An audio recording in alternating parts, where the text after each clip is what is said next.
Hey folks, this is Kalani. The Shadowlands expansion will be making a lot of changes to how the World of Warcraft works, and it will also be introducing some new systems for us to explore in depth when we can finally cross over the veil. One of the most important features in the next expansion is covenants. A covenant is one of the ruling powers of the Shadowlands, and they each control one zone that we'll be leveling through.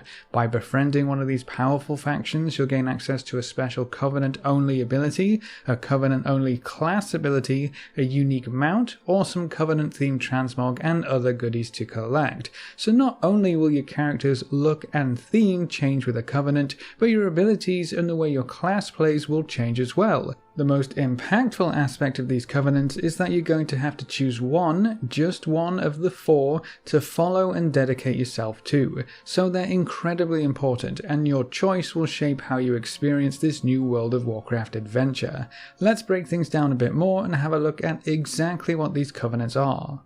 There's 4 new leveling zones in World of Warcraft Shadowlands, and each of them is controlled by a covenant. The zones are Bastion, Maldraxxus, Ardenweald, and Revendreth. You can see some other points on the map. Oribos is our new city hub, where we'll go to rest after a hard day's adventuring, and then the Moor is a max level only zone, which we'll talk about in greater detail a bit later. That zone is probably where we'll be spending a lot of time at max level, but it doesn't have a covenant, so we'll skip over it for now. The covenants in charge of these areas are the Kyrian for Bastion, the Necro Lords for Maldraxxus, the Night Fae for Ardenweald, and the Venthyr for Revendreth. You'll be forced through these zones in a specific order when you first level up from 50 to 60 in the Shadowlands. You'll go from Bastion to Maldraxxus onto Ardenweald and then finish up in Revendreth. So that means you will also be exposed to each covenant in turn, one after the other, so you can get a feel for each one, see their powers and abilities, the theme and art style, and also learn about their story and heritage, who they are and what part they play in this grand machine of death. This should allow you to make an informed decision when you need to choose one to stick with when you hit max level.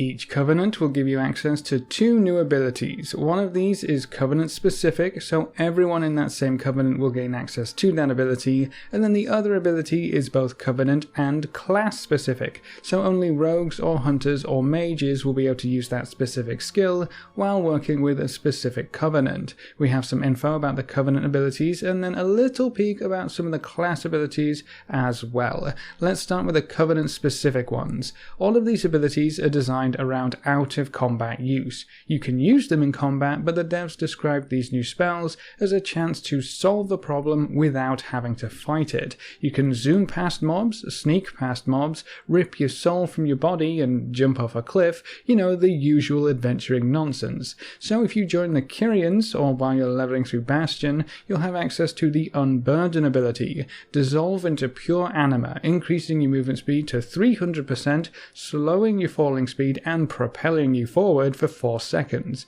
Greatly reduces the radius at which enemies will detect you. That sounds like a mega sprint on a 2-minute cooldown, and if you can whip past some mobs to avoid fighting them, then more power to you. The Necro Lord Covenant power is called Transcend the Flesh. Separate your soul from your body for 20 seconds. Your soul is invisible and untargetable, though your body remains vulnerable. The effect ends early if you run farther than 60 yards from your body, and when Transcend ends or is cancelled, your body rejoins with your soul. I like how your soul doesn't zip back to your body, but your body just picks itself up and magically appears at your soul. As long as you're within 60 yards, you could do almost anything, providing your body doesn't die. That's going to be hilarious in PvP. If you align with the Night Fae, you'll get Soul Shape. Turn into a spirit fox, increasing your movement speed by 30% and causing enemies to ignore you. Lasts for 10 seconds or until cancelled while in a rest area. So if you really want to, you can just hang out as a spirit fox constantly if you're in a town. I can't wait to see the lines upon lines of foxes just chilling outside the inn.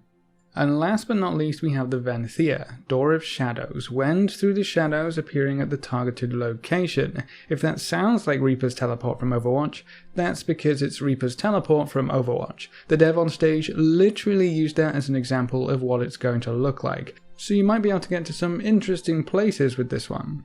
Everyone in the respective covenant will be able to use these specific abilities, so if you hang around in Bastion a lot, expect to see some anima wisps charging by every now and then, or to see the entire Ardenwald zone full of spirit foxes. These abilities aren't completely static though. There are plans to make them customizable in one way or another. The example given was for the Spirit Fox ability. Maybe you don't like foxes, or just can't stand not knowing what they say. But if you fancy a change, you can also learn the ability to turn into a butterfly or a stag. I can't wait to see what customization the other abilities have in store. That's only half the puzzle though. Each covenant has class-specific abilities as well. We don't have everything to look at like we did with the other type of ability, but we do have quite a few we can quickly get through. Mages will get 4 different abilities depending on who you pick. If you go with the Kyrian, you'll get Radiant Spark. Conjure a Radiant Spark that causes arcane damage instantly, as well as some damage over time. Your next 4 direct damage abilities that hit a target with Radiant Spark deal 25% increased damage, stacking up to 100% increased damage. That could be insane when comboed with some combusting fire mage damage or even a charged up arcane mage.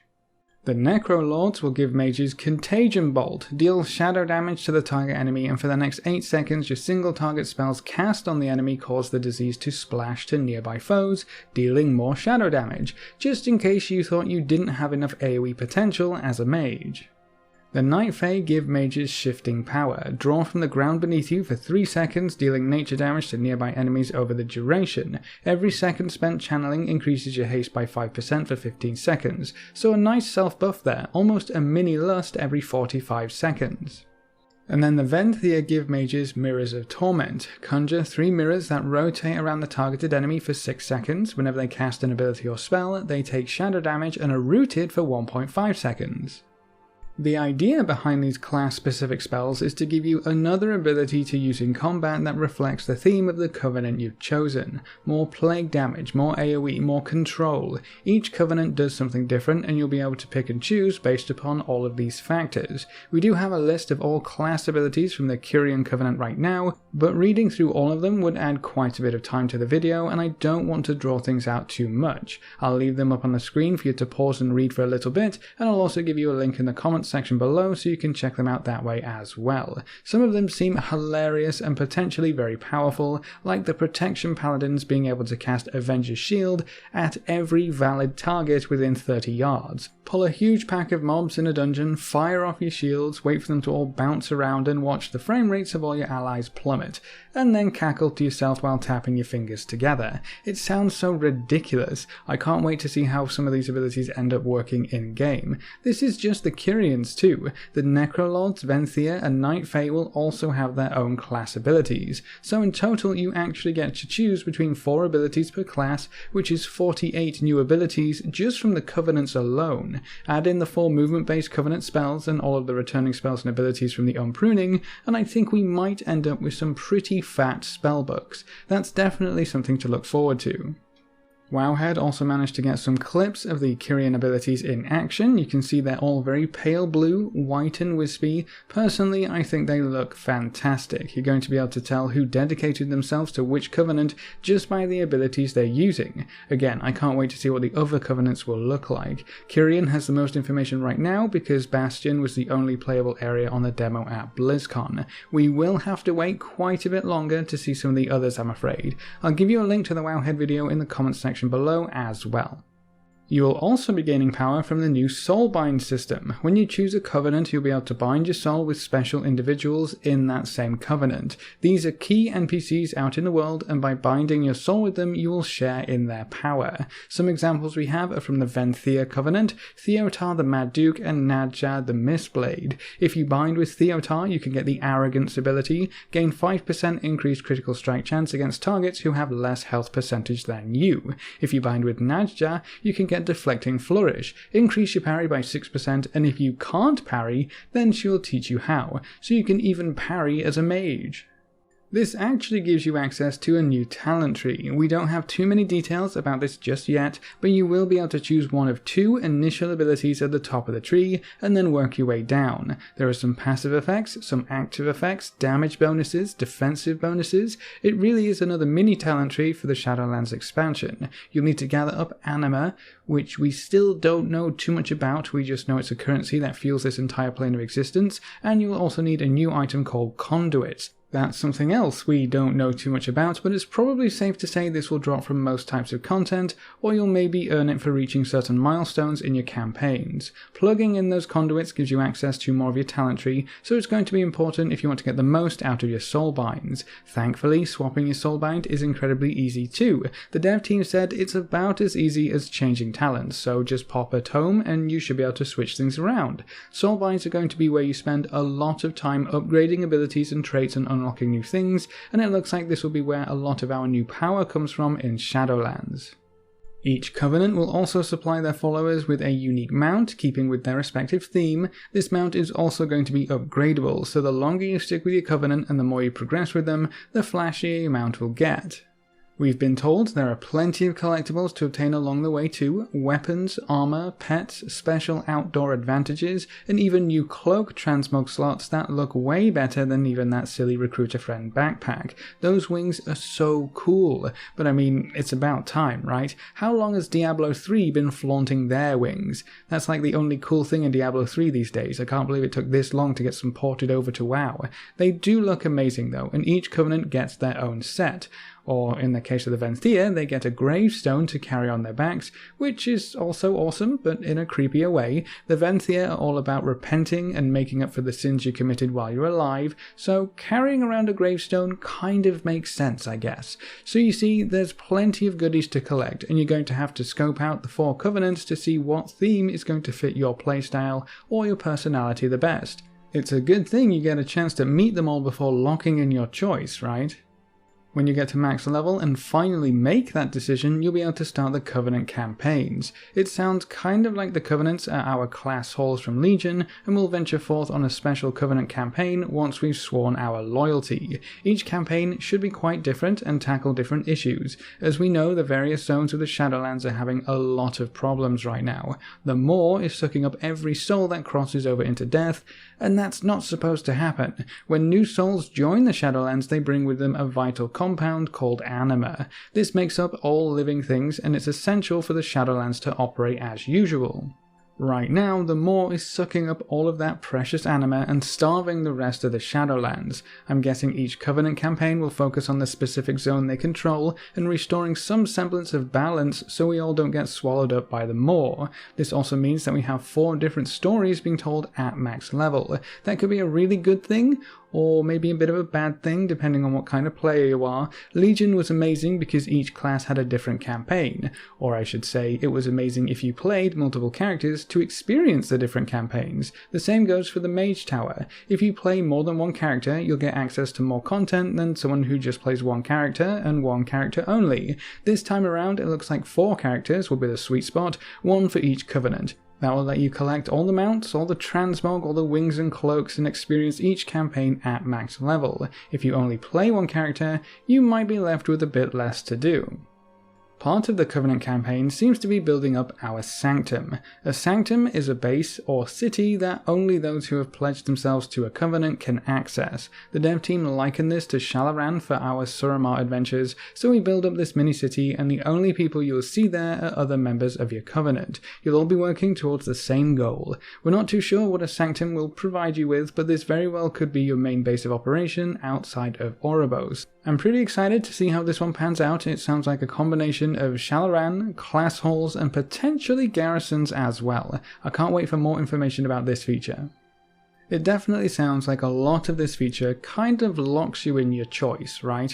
And that's actually the point. This choice is meant to be meaningful. You choose the Kyrian because you believe in their mission, you love their theme and want to run around looking all blue and spirity and awesome. Or maybe you want to join the Venthia because you love the gothic look of their castles and you want to carry a tombstone around on your back and shadow step up cliffs like Reaper. This isn't a fleeting fancy. Your Covenant will change a lot of your experiences in this expansion, but you aren't totally locked in. You can change covenants if you want to, but it's not going to be an easy swap. It's apparently quite expensive in terms of time and effort. You'll have to start all over again with your new covenant, and I don't think swapping back will save much of your progress. This isn't something that's planned to be swapped back and forth, but we'll have to wait and see exactly how swapping covenants works when we get our hands on the game. Just know that your choice isn't set in stone. If you end up not liking the Venthyr, you can go hang out with the Night Fae instead. If you want to become a Necrolord after initially joining the Kyrian,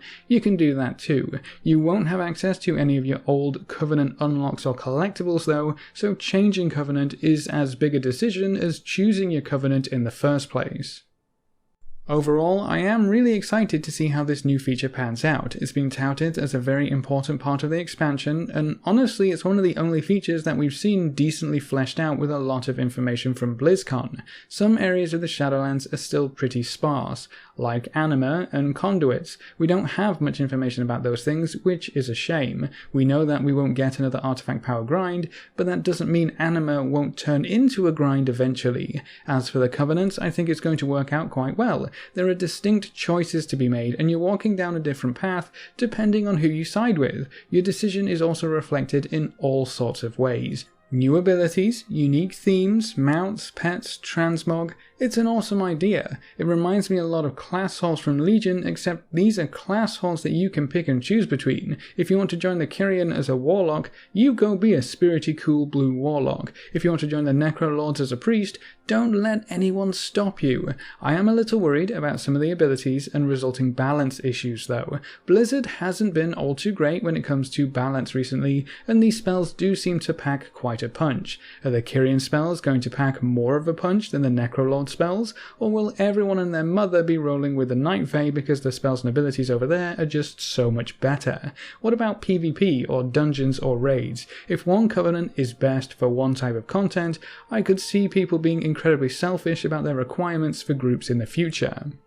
I would hope players could see past that kind of thing and ignore minor bonuses in favour of aesthetics or personal preference for themselves, but the min-maxers will always be out there. The players who follow the min-maxers will always be out there, so balance could definitely be an issue here. I just hope people won't care as much because so many other cool additions and effects are based around your Covenant choice. Picking one you don't like the look of just because the active ability is a super minor increase would be a real shame. I'm going to enjoy Covenants quite a lot though, I would think, and I'm looking forward to leveling up some alts to experience all of them when Shadowlands goes live. But that's it for this video. What do you think of Covenants from what you've seen so far? Do any of the Covenants speak to you already? Have you maybe already made up your mind about which one you'd want to join? Leave all your thoughts in the comments section below. A big thank you to all of our supporters over on Patreon. You can see the names floating by on screen. If you want to join these lovely guys and gals, you can find a link in the description below. Remember to leave a like just below the video before you leave. If you want to see more, make sure to subscribe.